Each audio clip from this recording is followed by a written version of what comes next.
Angels and Demons movie review. So this is a sequel, kind of, to the Da Vinci Code. I say kind of because in terms of the movies, the Da Vinci Code came out first, and then this was a follow-up movie with the same character, Robert Langdon. In terms of the novels, this one was actually published before the Da Vinci Code. So, I don't know. I'm treating it like a sequel to the Da Vinci Code. Even though the novel was published before the Da Vinci Code, the movie was a follow-up movie to the Da Vinci Code. Now, I've already reviewed the Da Vinci Code in a separate video, but I'll try and just summarize my feelings on that briefly. I read the novel back in 2004 when it was like the hot novel that everybody was reading, and I enjoyed it.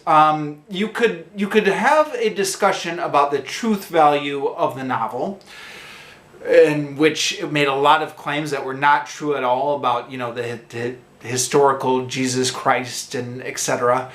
But in terms of entertainment value, I found that the novel was very interesting. There were a lot of intriguing puzzles, and it was all integrated into a chase scene, which helped to kind of keep you turning the pages and keep the interest as they were solving these intellectual puzzles.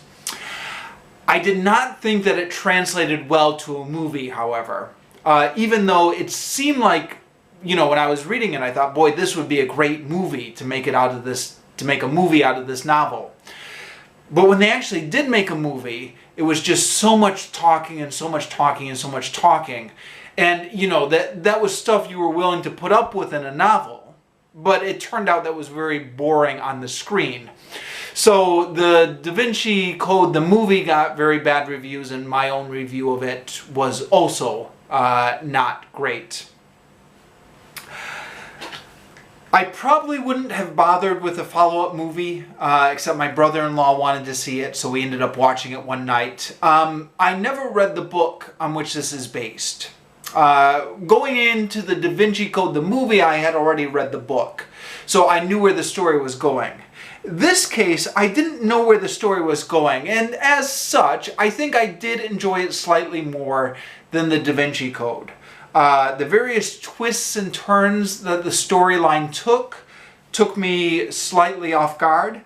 And minor spoiler alert, that big twist at the ending took me completely off guard. Did not see that coming at all. Now, other people say that they saw this coming a mile away just because of how the character was being set up. So maybe I was just a little bit dense. I'm probably a little bit dense. But I didn't see it coming. It took me completely by surprise. At the same time, though, this is pretty much exactly the same formula of the Da Vinci Code. It's another set of symbols and mysteries that have to be unraveled. The first time I encountered this, it was pretty cool and unique. Second time, the novelty is all gone. And again, I know the book that this was based on actually came out before the Da Vinci Code, but I think most of us first encountered this series with the Da Vinci Code. That was the book that was the bestseller.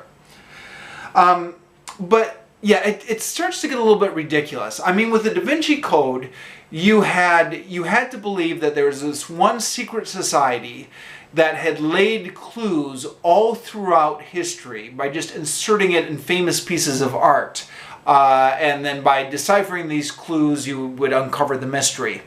And that definitely strained credulity. But, you know, you went along with it. It was part of the novel. Here, you've got to now imagine that there were two secret societies that were laying clues all throughout art history. And at this point, it's starting to get pretty ridiculous. I mean, one secret society I could go along with. Two secret societies putting clues all throughout famous pictures of art, famous pieces of art. At this point, I'm starting to lose patience with it. Also, after having stuck with Robert Langdon through all his puzzle solvings, dead ends, and revelations in the first movie, I felt like I was losing patience having to do it all over again.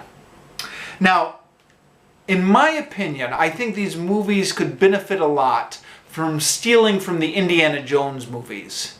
Now, the Indiana Jones movies also had these little mysteries that would tease the movie, and they had some puzzles that needed to be unlocked, but they didn't have a whole movie full of them. They had maybe 2 puzzles that Indiana Jones had to unlock for each movie.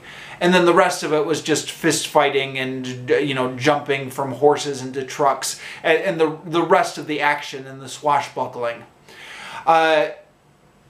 You don't want to have the characters solving puzzles the whole movie. That doesn't make for an interesting movie experience. It made for an interesting book. And again, I enjoyed the Da Vinci Code as a book. I never read Angels and Demons, but the Da Vinci Code, at least, I thought that was an entertaining book. Doesn't make for an interesting movie, though. And I guess that's the problem with adapting these movies from the book. Indiana Jones didn't start off as a series of books, and that's why they were able to make them into much more exciting movies. There's since been a 3rd movie that came out with Robert Langdon called Inferno, which I have not bothered to see and I don't plan to see. 1 movie was okay, 2 movies was pushing it. I don't know why anyone would bother to see the 3rd. Although according to Wikipedia, they said despite getting a lot of bad reviews, this Robert Langdon movie series was quite financially successful. So apparently a lot of people did end up seeing the 3rd movie in the franchise. I've got no interest in seeing it. But I don't know. Change my mind. If you saw the movie Inferno and it was good, let me know in the comments. Maybe I'll be talked into watching it one day. Yeah, so I'm going to finish here.